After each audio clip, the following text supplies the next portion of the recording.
Salut et bienvenue dans l'égalité de vive voix. Ici, on ose poser des questions, bousculer les idées et mettre en lumière des voix qui inspirent. Aujourd'hui, on s'attaque à un sujet crucial, l'égalité. Parce que l'égalité entre les genres, c'est pas qu'une affaire de femmes, c'est un projet collectif qui se construit une voix à la fois. L'égalité de vive voix, c'est une mini-série de 3 épisodes balado qui explore les enjeux d'égalité des genres dans Prescott-Russell à travers des discussions riches et parfois nuancées. À chaque épisode, des leaders, des experts, des acteurs et actrices de changement partagent leurs analyses, opinions et expériences pour nous aider à mieux comprendre les barrières systémiques et inspirer l'action collective pour des changements fondamentaux durables. L'égalité de vive voix offre un espace pour réfléchir ensemble aux défis de notre temps, de notre région. Un espace où les voix s'unissent, se soutiennent, s'amplifient et s'élèvent pour faire avancer la cause des femmes. Ce projet de balado, c'est le fruit d'une collaboration entre Leadership féminin Prescott-Russell et la chaîne communautaire TVC 22. Ensemble, on veut créer un espace vivant pour parler d'égalité, de leadership et de ce qui nous pousse à changer les choses dans nos communautés. Je m'appelle Geneviève Bélan, je siège au conseil d'administration de Leadership féminin Prescott-Russell. Bienvenue.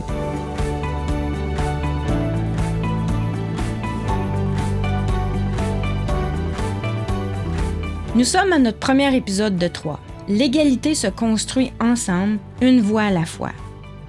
En mettant en lumière le parcours d'alliés, ce balado montre que le changement, c'est pas juste de la théorie. Il se manifeste dans les mots, les choix, les gestes au quotidien. Et surtout, il rappelle qu'être allié, c'est un processus vivant et en évolution.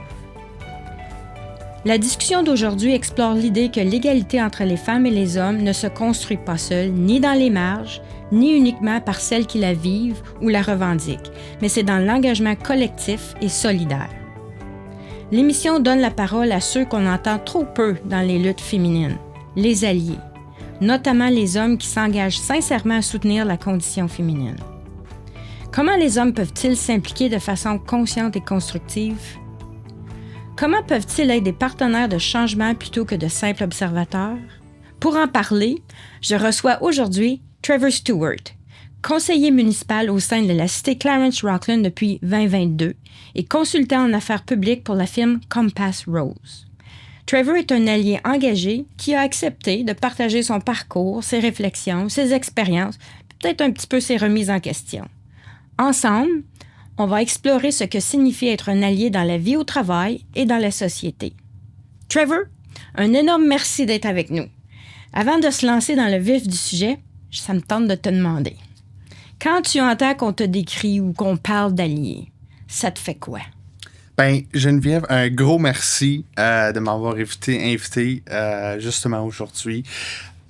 Pour moi, être allié, c'est en première chose, c'est d'écouter aux femmes, puis d'être capable et d'être prêt de s'admettre qu'on doit changer, puis qu'on va jamais être parfait. Surtout en tant qu'homme, c'est parfois difficile d'avoir une remise en question de certaines actions, de la façon de faire les choses, mais je pense que c'est non seulement c'est notre responsabilité, mais c'est absolument notre devoir de le faire parce que les choses doivent changer. La façon dont on le fait à l'instant ne peut pas continuer. Quand on regarde au montant au rate, excuse-moi, mais j'utilise un peu l'anglicisme, de violence, de violence faite aux femmes, oui. Quand on regarde juste même des choses qu'on y penserait pas, des avancements technologiques, par exemple, oui. En matière de santé des femmes, comparativement à celle des hommes. Oui. C'est énorme la différence en matière de financement, en matière de nouvelles découvertes. Il y en a tellement plus qui sont dédiées justement aux hommes que celles aux femmes. Des choses comme ça, c'est sûr que ça doit changer. Mais je pense que ça commence aussi par les alliés, des petites choses que les hommes peuvent faire. Je pense qu'on commence à avoir un changement général, mais c'est sûr qu'il y a beaucoup qui reste à faire. Mais, merci. Absolument, il y a beaucoup à faire. Puis je me demande si des fois, il y a eu soit un élément déclencheur où je t'écoute parler, puis c'est quelque chose, non, que tu fais juste, t'as grandi là-dedans, puis c'est quelque chose que ça fait partie de tes valeurs. Tu sais, on se demande toujours, y a-tu quelque chose qui a déclenché? Ou bien non, c'est comme, non, ça fait partie de... parce qu'on touche peut-être à la question soit générationnelle ou peut-être juste simplement de qui tu es comme personne. Oui, non, pour moi, c'est sûr qu'il y a eu un élément déclencheur. Je me suis toujours... je pense qu'il y a assez d'hommes qui se voient comme des alliés aux femmes, mais j'ai vraiment seulement compris cette définition-là. Quand je suis arrivé à l'université, je suis devenu très, très, très bon ami. J'ai une bonne amie qui est encore ma meilleure amie à ce jour, qui m'a énormément ouvert les yeux, vraiment au quotidien. De la vie d'une femme, puis des petites choses qu'elle vit que moi, j'avais jamais même pensé à ça, des requestionnements par rapport à son titre, à ce qu'elle était capable de faire, à son éducation, à son parcours, des petits questionnements de la part des hommes qui peuvent peut-être pas malicieux de leur part, qui est quand même énormément déplaisant pour elle. Des petites choses comme ça, je pense, ça m'a vraiment ouvert les yeux. Elle continue de m'ouvrir les yeux à ce jour. Puis c'est ça un peu, je pense, la responsabilité d'un allié, c'est d'être constamment en évolution. Je ne serai probablement jamais un allié parfait. Puis je pense pas qu'il y a nécessairement quelqu'un qui nous demande d'être un allié absolument parfait. Il n'y a jamais vraiment cette expectation-là. C'est beaucoup plus, je pense, le pouvoir d'être capable de changer, d'admettre qu'on doit changer, puis d'être capable de faire ces petites corrections-là. Wow, OK, oui. Puis tu as parlé, c'est ça, par l'écoute, hein? L'écoute, l'ouverture, puis de dire c'est la relation homme-femme, il faut être ouvert à en parler, puis il faut être capable d'ajuster puis de comprendre. Absolument. Puis je l'ai vu un petit peu sur j'ai quand même travaillé assez avec les jeunes en éducation et dans les organismes dans la communauté. Puis tu peux voir je trouve les jeunes hommes qui ont beaucoup d'amis ou de relations interpersonnelles avec des femmes, vraiment sur une base d'amitié, sont plus propices à l'écoute, plus ouverts à des nouvelles expériences, des nouvelles amitiés, que des hommes qui sont un peu plus, on va dire, des boys. Là, tu sais, on en connaît tous, des boys que comme, tu sais, c'est leur équipe de hockey, puis leur... ouais. Eux autres, je trouve il y a moins une ouverture à l'écoute. Je pense que ça commence justement avec... pour moi, en tout cas, ça a tout changé, de vraiment être capable de comprendre les expériences quotidiennes. Puis les petites... je déteste un peu le mot microagression, là, parce que c'est rendu très inflammé comme terme, mais c'est vrai. Puis c'est des choses qui vivent à chaque jour. Puis c'est des choses que parfois tu réalises pas, surtout en tant qu'homme. Moi, je vis pas cette réalité-là, mais d'avoir quelqu'un très, très proche à toi qui te dit, écoute, toi, ça te donne l'incitatif encore plus de changer puis de s'assurer que t'es pas en train de commettre ces mêmes actions-là dans la vie de d'autres femmes puis les femmes alentour de toi. Là. Ouais, quand tu as de la rétroaction, quand tu as le feedback qui devient direct avec quelqu'un pour qui tu as beaucoup du respect ou une relation, ça vient que ça chicote puis ça dérange beaucoup. Mais regarde, tu vois, on va peut-être y aller là, un petit peu du côté des expressions ou des comportements ou des commentaires sexistes. Si on regarde un peu à des... Mais merci d'avoir partagé là, ton parcours, là, mais si on parle un peu des bonnes pratiques ou des gestes qui peuvent être posés, si on fixe ou si on va vers des comportements ou des commentaires, comme on dit, un petit peu plus sexistes, c'est là où est-ce que je pense qu'on peut voir où est-ce qu'il y a une inégalité, où est-ce qu'il y a un malaise et où est-ce que peut-être qu'il y a plus, où il y a des choses à faire. La femme, évidemment, qui doit s'exprimer, donner sa voix, prendre sa place, mais aussi les alliés. Il y a peut-être des choses à faire ou à dire. Alors, je sais pas si tu voudrais peut-être... tu me parlais d'un exemple concret avec un ami, mais je sais pas si... si on se mettait dans un contexte de rencontre d'équipe ou si on se mettait dans un contexte de comité, où est-ce que tu as un groupe qui doit faire quelque chose ensemble, puis qu'il y a une femme ou des femmes en minorité. Souvent, c'est ça qui arrive. Là.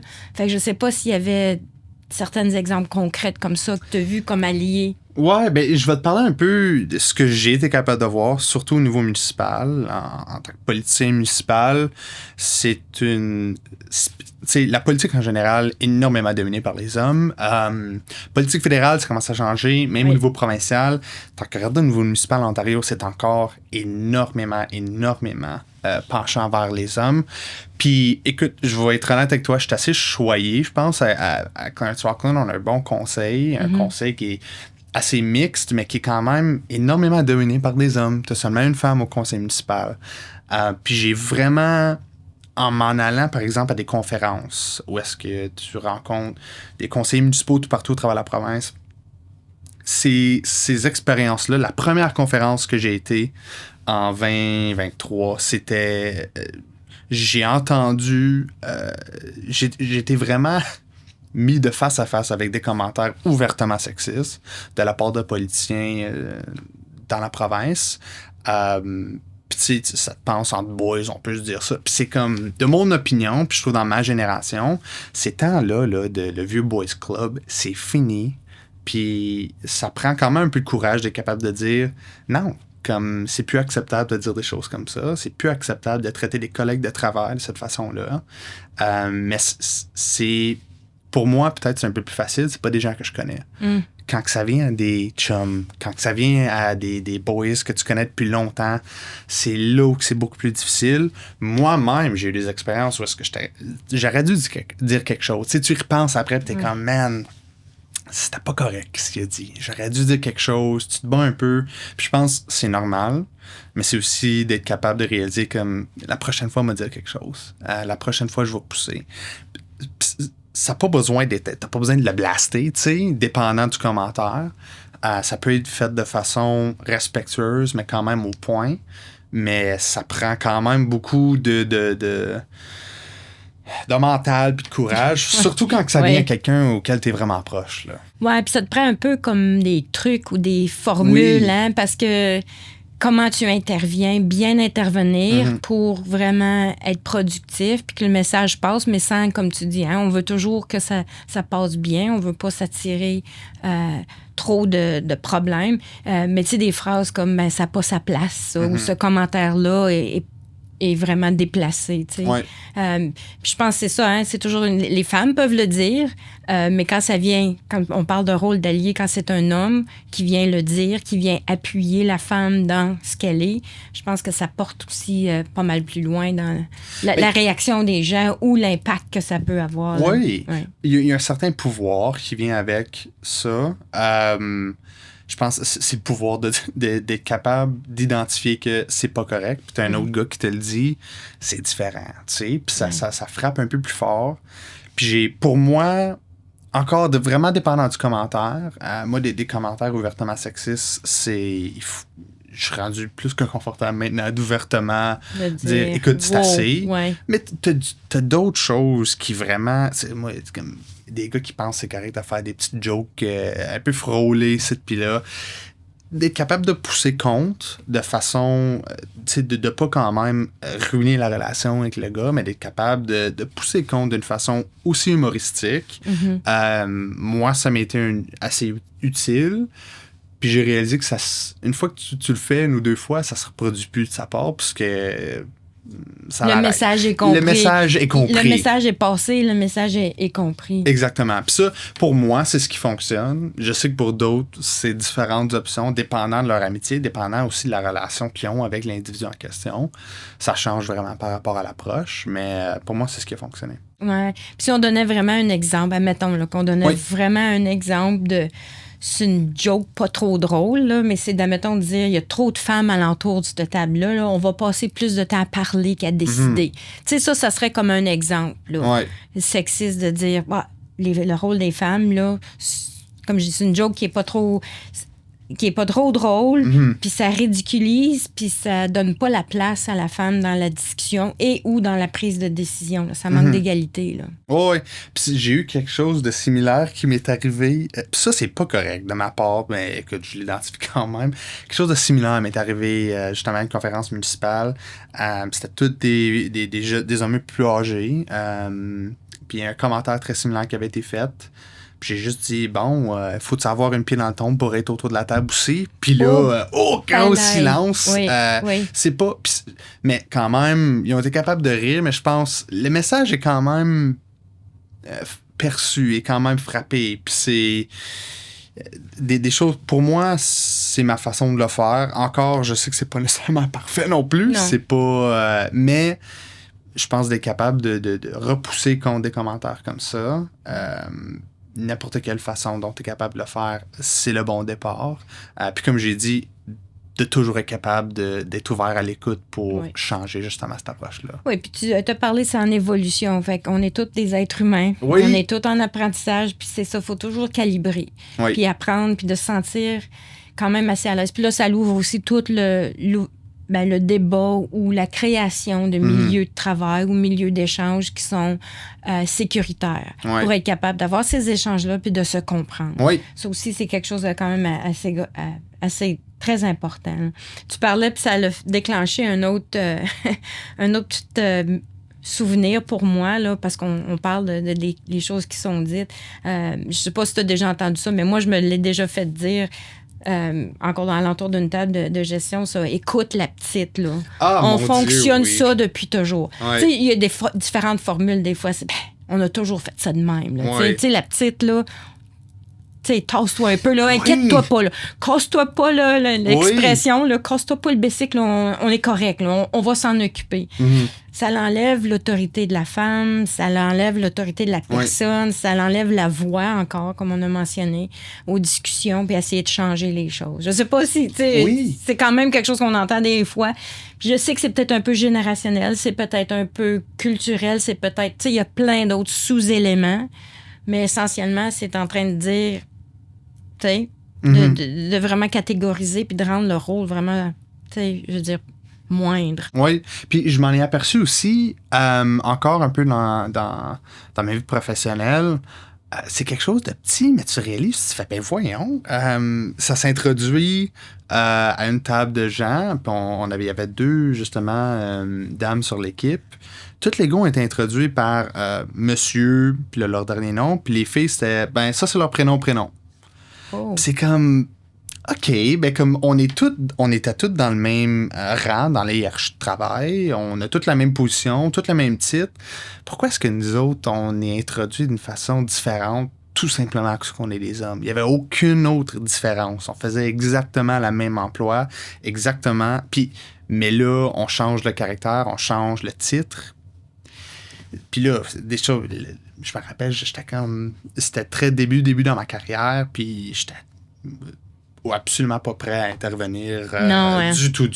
Mais c'est une autre chose qui m'a fait réaliser, ben voyons, comme... Puis tu réalises après, j'aurais dû dire quelque chose. J'aurais dû. Mais des choses comme ça peut sembler un peu banal, mais ça doit être corrigé. Parce que ça renforce justement le fait que, tout simplement, parce qu'elle est une femme, son titre, il vaut pas tant que ça. Elle n'a pas le respect que son titre lui doit. Mm-hmm. Puis ça peut, comme j'ai dit, ça peut sembler petit, mais ça doit absolument changer. J'imagine quand tu commences à voir ça, tu ne peux plus ne pas voir ça. Oui, hein? C'est comme, ça devient de plus en plus évident pour toi dans ces choses comme ça. Il y a un autre concept aussi que tu parles de, tu sais, c'est nuancé ou moins visible. Moi aussi, je l'ai observé. Mais ça, c'est toute la question de l'appropriation des idées. Mm-hmm. Alors, c'est comme une idée qui est ignorée quand c'est la femme qui l'a dit, mais est reconnue quand c'est l'homme qui le répète. Ouais. Tu sais, ça, c'est un peu problématique parce que la reconnaissance de l'idée ou la contribution, ça va à l'homme et non à la femme. Alors là, on manque de visibilité. Fait que je sais pas, je sais que des fois que ça l'arrive, que ce soit genré ou pas, là, ça l'arrive qu'il y en a qui prennent les idées des autres, mais souvent, tu sais, la femme va dire quelque chose, puis après ça, l'homme va dire soit plus fort ou d'une autre façon, puis il va s'approprier de cette idée-là. Ouais. Ben, ça vient, pour moi, ça vient encore avec le respect auquel le titre emporte. Le titre ou le rôle. Le titre ou le rôle, absolument. Ouais. Puis peu importe qui est dans ce titre-là ou dans ce rôle-là, doit avoir le respect qui vient avec. Que ce soit un homme ou que ce soit une femme. Mais c'est pas toujours le cas. Comme tu as dit, j'ai déjà été dans des sessions de travail où est-ce que là, tu sais, elle dit quelque chose... Une super bonne idée, puis là, justement, reformulé 3,2 secondes plus tard, c'est le monsieur qui le dit, puis là, super, on le remporte. Mm-hmm. Je l'ai déjà vécu. des situations comme ça aussi, c'est dur à naviguer. À dire, tu peux pas nécessairement arrêter toute la rencontre et dire, ben là, c'est assez, comme, puis tout, de façon honnête, c'est très difficile à faire ça. C'est plutôt de rapprocher l'individu après puis dire, écoute, t'aurais pas dû faire ça, comme, de façon un peu plus privée. Puis encore, quelque chose de similaire m'avait arrivé. Puis je me rappelle, j'avais parlé à l'individu en question. On était, encore une fois, dans le même titre, ce qui veut dire que c'est beaucoup plus facile pour moi d'être capable d'avoir cette conversation avec cet individu-là. Mais ça va assez bien passer. C'est pas quelque chose que lui avait réalisé. Il n'avait pas essayé d'être malicieux, mais l'effet reste le même. Donc, comme j'ai dit, avoir cette conversation-là, énorme dans le but, puis là, lui, il va être capable de se dire, bon, ben, peut-être je vais pas être capable, peut-être je devrais pas le faire la prochaine fois, peut-être je vais penser avant de juste...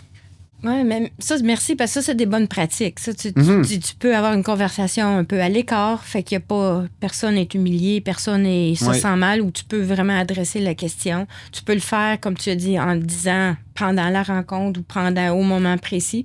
Mais ce que je comprends aussi, c'est que ça, tu as parlé tantôt de l'évolution. Les alliés doivent prendre leur rôle puis doivent se sentir à l'aise aussi. Il y a du travail à faire là-dessus. Puis tu parles de ton cheminement, que c'est pas... Des fois, tu sais...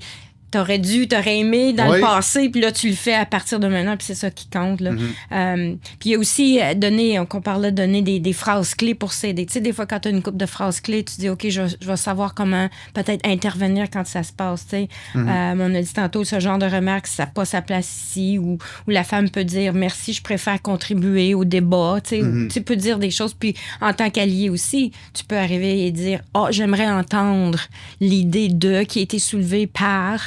Madame, mais j'aimerais en entendre plus. Il y a peut-être des façons de bien rouler dans la conversation, de bien aller dans la conversation, puis redonner la voix ou s'assurer, je ne devrais pas dire redonner, mais que la voix de la femme soit bien entendue. Absolument. Puis à ces leaders-là, à ces gestionnaires-là, hommes, de s'assurer que la femme dans la salle a son tour à parler. Puis trop souvent, il y a des femmes absolument qui sont des génies, qui ne parlent pas, qui ne s'assument pas faute à eux, mais je pense faute à souvent l'environnement auquel ils sont forcés à travailler.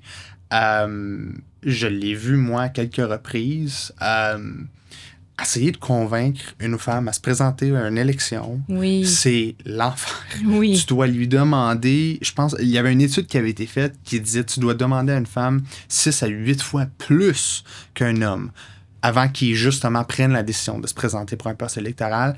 Moi, je l'ai fait en essayant de faire du recrutement pour des élections municipales, pour des candidatures provinciales et fédérales. C'était énormément, énormément difficile. Ça prend, pas difficile, mais ça prend tellement plus de fois à demander à des femmes à se présenter à ces postes comme ça.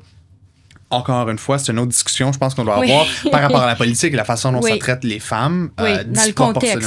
Le contexte, puis aussi de l'appréciation de leur contribution qui est peut-être différente ou leur approche. L'approche des femmes est peut-être un peu différente, mais tout aussi valable. Puis comme tu dis, les femmes qui veulent avoir leur voix, prendre leur voix, mais ils crient pas nécessairement. C'est pas eux autres qui parlent le plus fort à l'entour d'une table. Puis c'est pas eux autres nécessairement qui s'imposent autant que... Fait que la politique est appelée à changer. Les milieux politiques sont appelés à changer pour laisser la place aux femmes. Et les femmes aussi, ils doivent faire leur cheminement, comme tu dis. Fait que ça doit être ça. Les conversations qu'on doit avoir aussi avec les femmes pour leur dire, les appuyer, les soutenir, puis leur expliquer comment on peut les soutenir quand ils se présentent. Right? Absolument, absolument. Puis c'est d'être capable de bâtir ce pont-là à la pensée de se présenter à une élection et de actuellement et concrètement le faire.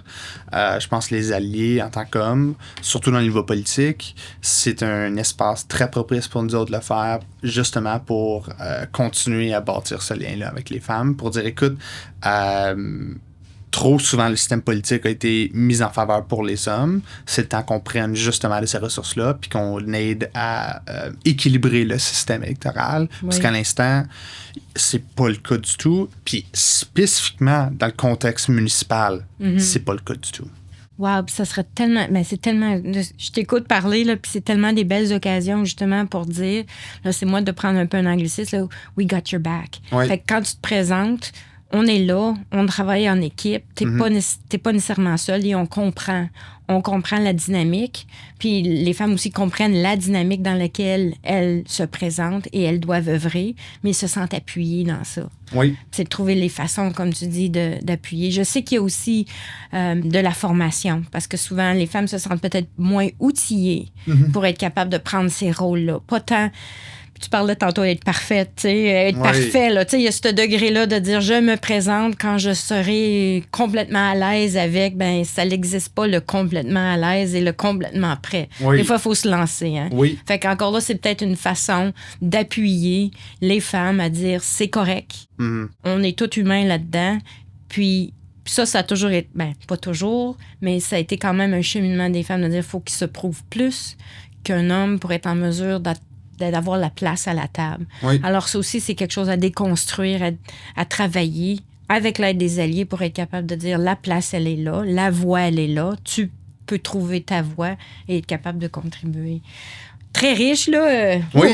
Puis ça peut être une autre discussion, justement, dans les... Je prends ça en note, là, pour toutes les élections municipales qui viennent l'année prochaine. Je pense qu'il y a beaucoup de travail à faire, puis ça, c'en est un des mandats ou un des travail avec leadership féminin, Prescott Russell. Alors, ça tombe pas dans l'oreille d'un sourd, ça. Oui. On s'en reparlera certainement. Alors ça, c'était des super bons exemples de... Je pense qu'on est allé dans le concret, puis donner des pratiques, des idées de comment on peut intervenir. Y a-t-il d'autres choses qui te viendraient en tête de quel genre de conversation on devrait avoir avec les cercles masculins, là, avec la gang, comme tu parles de tantôt, la gang de boys, là. Est-ce qu'il y a des idées qui te viendraient, là? Ça peut sembler banal, mais pour moi, ça a bien fonctionné. Beaucoup des chums que j'ai sont beaucoup d'infirmes dans les cultures, l'art, la musique. Puis juste, il y avait un moment donné, je leur ai posé la question, je suis comme... Avez-vous un film que vous aimez bien qui est réalisé par une femme? Ou comme avez-vous une réalisatrice préférée?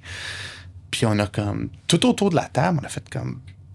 je pense pas que j'ai vu un film comme... Ou un film de notes, ou que je me rappelle d'avoir été capable de voir... Puis c'était complètement, encore un anglicisme, un blind spot qu'on avait. Puis je pense de dire aux hommes, entre gars, de consommer de l'art fait par les femmes, c'est énormément powerful parce que tu es capable de voir la perspective de la femme. C'est quelque chose qu'on sera jamais capable de vivre, bien sûr. Pour moi, en tout cas, je deviens très immersé dans un film, d'être capable de voir cet art-là, de vivre comme qu'ils vivent, de voir la façon dont ils passent au travers de la vie. Encore une réalité que je ne serai jamais capable de vivre. Pour moi, ça m'aide beaucoup mieux à mieux comprendre. Même chose avec la musique faite par les femmes. Même chose avec les poèmes, la littérature, peu importe. Pour moi, c'est ça quand même... Encore, c'est pas tout son groupe de boys là, qui va aimer les films ou la musique, c'est sûr, mais pour moi, c'est quelque chose qui a bien fonctionné. Wow, c'est une super bonne idée, c'est ça. C'est d'aller avec les intérêts. Oui. Combiné avec une perspective, comme tu dis, faite par les femmes pour les femmes, avec une histoire de femmes, jackpot là, puis d'être capable de dire, on va, en plus d'être diverti, tu vas apprendre. Oui. Puis ça va aller par les émotions. Puis si le film est bien fait aussi, et la musique, ça va aller avec l'intellectuel. Ça va venir te chercher à tous les points de vue. Puis s'il y a un message en bout de ligne, qui est tout ça, c'était fait à la douce parce que tu étais complètement réceptif, parce que c'était dans tes cordes, dans tes intérêts. Super, ça, comme idée de dire, mettre au défi un peu les amis, dire, hey, tu sais, il y a peut-être des films qui seraient, ou comme tu dis, avec certaines musiques. Oui. C'est une façon bien intéressante, ça, de faire, de bien, comment on dit en anglais, le lean in, de bien aborder la question. Sans mettre les gens à dos, sans les mettre trop poignés. Là. C'est super. Juste peut-être pour aller un petit peu plus loin, là, des fois, on est encore sur les solutions, tu sais, les idées là, de comment on peut intervenir ou faire une différence. Parce que tu parlais tantôt des femmes en politique, puis ou soit dans des postes de gestion, des conseils d'administration. On voit qu'il y a certaines instances gouvernementales qui essaient d'intervenir, tu sais, créer un milieu de travail vraiment sécuritaire, enlever toute la question sexiste, les micro-agressions, comme tu parlais tantôt. Puis on lit dans les médias sociaux que ça se passe encore, qu'il y a des articles de nouvelles, tout ça. Il y a quelques actions, je pense, qui surtout au niveau municipal, là, depuis récemment, là, la question de le code de conduite. Oui. D'avoir des documents là, qui disent ça, c'est acceptable, ça, c'est pas acceptable, puis si tu agis de telle façon, voici les conséquences. C'est un petit peu plus rigoureux, c'est un petit peu plus robuste, mais qu'est-ce que tu en penses? Ça l'aide, c'est aidant ou ton expérience, les gens ils sont assez réceptifs ou voient ça d'un bon œil? Oui, les gens sont assez réceptifs, mais la réglementation, la législation mise en place doit avoir des dents. Point final. Je regarde justement, il y avait le député Stephen Blais, député provincial libéral, avait présenté un projet de loi dans l'Assemblée législative de l'Ontario qui donnait le pouvoir à la province de enlever un conseiller ou un maire de ses fonctions s'il est trouvé coupable justement de l'harcèlement sexuel en matière de travail ou l'harcèlement sexuel en général. Parce qu'à l'instant, c'est banal à dire, mais on l'a vu dans certains cas, comme à Toronto, Markham et Ottawa. Oui. Un conseiller municipal ne peut pas être démis de ses fonctions pour quelque chose comme l'harcèlement sexuel d'un collègue ou d'une collègue. Ça n'a pas sa place. Puis les gens sont souvent surpris quand ils pensent à ça, mais c'est vrai, en Ontario, en ce moment, il n'y a aucun outil que le gouvernement peut prendre ou qu'un conseil peut prendre. Si je ne me trompe pas, il y a une législation qui a été proposée justement par le gouvernement Ford. Oui. C'est une législation, par contre, que je crois demande beaucoup plus de dents. Les gens... Parce qu'il faut que tu envoies le message que c'est absolument pas acceptable. Point final. Il n'y a pas une deuxième chance quand ça vient des choses comme ça. Ça, c'est des gens auxquels le public ont donné leur confiance. C'est des gens qui ont pris cet honneur-là d'être élus pour représenter leur communauté et qui ont décidé de l'utiliser pour leur gain, leur fin personnelle de façon les plus perverses et malicieuses. Ça doit absolument être éliminé, puis ça doit absolument... on doit envoyer le message que c'est pas acceptable. Donc, mais par rapport à la réception du public général, je crois que c'est quand même super bien reçu, justement à cause... Les gens ont vu dans les dernières années à quel point certains individus peuvent abuser du pouvoir auquel ils sont donnés. Puis ça l'a vraiment sensibilisé les gens à voir comme « Oh my God, j'en reviens pas que... » Ces gens-là sont encore en fonction, considérant ce qu'ils ont fait. Oui. Oui, je vois un support assez global au niveau du public, mais j'attends encore de voir un peu plus de dents de la part de la législation. Oui, puis je pense que ça, c'est comme un dossier chaud là, qui se passe en ce moment, puis que, oui, la législation provinciale, il doit y avoir des raffinements, du peaufinement. Je sais que le leadership au féminin a contribué pour essayer justement de rectifier certaines ou de préciser certaines choses, certains pouvoirs pour être en mesure de dire oui, les personnes peuvent être retirées. Il y a des instances, il y a un commissariat qui peut regarder, un commissaire qui peut regarder quand il y a des plaintes, quand il y a des milieux. Mais la loi n'est pas tout à fait encore, comme on dit, elle n'a pas landé encore exactement où est-ce que je pense que les gens aimeraient ou les femmes aimeraient qu'elle soit. Alors, il y a encore du travail à faire dans ce dossier-là. Mais comme on dit, avoir un code de conduite, avoir quelque chose qui a plus de mordant, c'est quelque chose comme une bonne pratique. On a parlé tantôt de former des membres d'équipe, des collègues, avoir les conversations, soit un conseil municipal ou dans des équipes de travail pour dire, OK, voir, encore là, quand on devient conscient de nos comportements, quand dans un milieu ou dans un contexte de formation, d'apprentissage, c'est peut-être un petit peu moins épeurant, puis on est capable de mieux comprendre, mais il y a peut-être la formation à donner. Tu parlais tantôt aussi de donner s'assurer que quand il y a une conversation, que tout le monde ait une voix ou leur input. Mais ça, c'est l'inclusion. On parle surtout, évidemment, ce soir avec les femmes, là, mais essentiellement, c'est de s'assurer que les membres alentour d'une table, sous-représentés, ils ont la parole. Oui. Alors, ça aussi, c'est garder un milieu inclusif. Puis tu parlais des sanctions tantôt, d'avoir un peu plus de mordant. Alors, ça, c'est des interventions ou des choses qui seraient bien à faire ou à poursuivre, si je comprends bien. Puis comme tu vois que ça ferait une belle différence. Puis je peux juste dire, c'est quelque chose, parler à vos jeunes, parler à vos jeunes hommes, parler à ton jeune frère, parle à ton fils. Il y a un changement au sein de la jeunesse masculine. Puis c'est un régressement. Depuis les dernières années, des choses comme l'environnement politique n'aide pas. Des choses comme TikTok n'aident pas. C'est rendu, on a vu la montée de ces figures-là très populaires qui sont masculinistes, qui sont ultra bro, qui sont essentiellement vénérés par une assez grosse proportion de jeunes hommes. Puis je pense, une bonne façon d'essayer de déarmer cette situation-là, c'est juste ayez des conversations avec vos frères, vos petits cousins, vos fils. Soyez capables de les sensibiliser justement.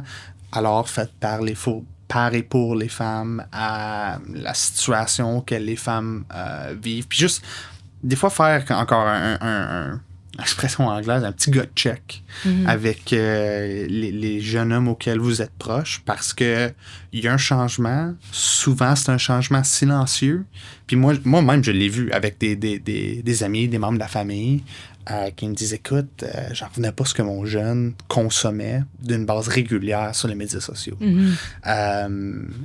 C'est dur des fois à spotter. J'encourage vraiment les gens à le faire. Puis c'est pas des conversations qui sont très faciles à avoir, mais je pense qu'elles sont absolument nécessaires. Je trouve ça super important que tu l'aies amené. Tu avais toute la question de masculinité. Je m'enfarge dans ce mot-là. Oui. Masculinité. Oui. Définitivement, justement, les modèles, les rôles modèles qui sont en train de changer. Puis comme tu dis, c'est pas nécessairement dans le sens que on s'attend ou qu'on voudrait, à l'influence des médias sociaux. Mais de voir encore, là, on parle de la place des femmes. Le rôle d'allié s'inscrit également dans un rôle confortable pour les hommes. Dans les hommes avec des bons exemples, qui grandissent avec les concepts, avec les valeurs qui aident à faire la place à tout le monde. Puis si les jeunes garçons ne se voient pas, ne se voient pas eux-mêmes faire une différence ou jouer un rôle, ça devient encore plus problématique. Alors, ton idée d'apporter ces conversations-là, c'est un peu à la question de tantôt, ça, c'est un autre genre de conversation à avoir. Oui. Alors, pour être allié, c'est un peu ça aussi de dire, c'est d'en parler dans ton cercle en tant qu'homme, donner les rôles, les modèles à la prochaine génération, parce que c'est eux autres qui vont nous influencer également, oui. qui vont porter la communauté plus tard. Là. Absolument. Ouais. Merci. Alors, je pense qu'on a fait le tour des questions ou des sujets. Je ne sais pas s'il y avait d'autres choses que tu voulais ajouter. Je pense que c'était vraiment une conversation assez productive. Moi, ça m'a... toutes ces conversations-là, j'aime bien les avoir parce que moi, ça me met toujours en position de questionnement. De comme, je suis un bon allié, vraiment? Puis de se poser... Mais encore, je pense que c'est le devoir d'un allié d'être capable de se poser ces questions-là. Puis, comme j'ai dit... Moi, je ne vais jamais être parfait. Je pense pas qu'il y a un autre homme qui va être parfait. Il n'y a personne de parfait dans la vie, là, on va être bien honnête.